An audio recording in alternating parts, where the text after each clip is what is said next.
ठाणे महानगरपालिका निवडणुकीत स्पष्ट बहुमत कुणालाच नसल्यानं महापौर पदासोबतच विरोधी पक्षनेते पदासाठी चढाओढ सुरू झाली।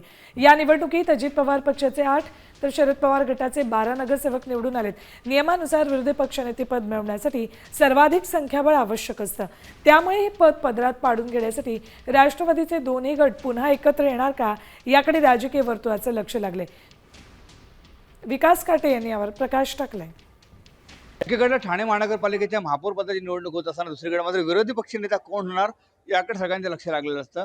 गटनेत्याच्या कार्यालयामध्ये आपण बघू शकतो की जे काही कर्मचारी आहेत त्यांच्या मार्फत साफसफाईचं काम सुरू आहे, परंतु या ठिकाणी आपण बघू शकतो की एकंदरीत हे जे काही नगरसेवक आहेत 12 आणि 8 हे जर एकत्र झाले तर या ठिकाणी ठाणे महानगरपालिकेमध्ये गटनेता बसू शकतो। आणि दुसरीकडे मात्र जे विरोधी पक्षनेत्याचं दालन आहे या विरोधी पक्षनेत्याचं दालन देखील या ठिकाणी राष्ट्रवादी काँग्रेस शरदचंद्र पवार गटाला मिळू शकतं।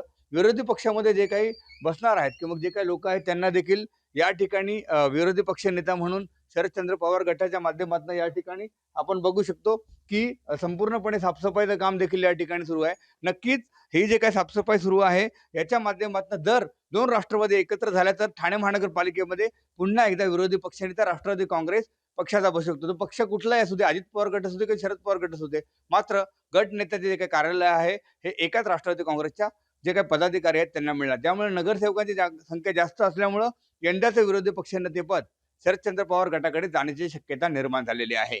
विकास काटे, साम टीव्ही न्यूज, ठाणे।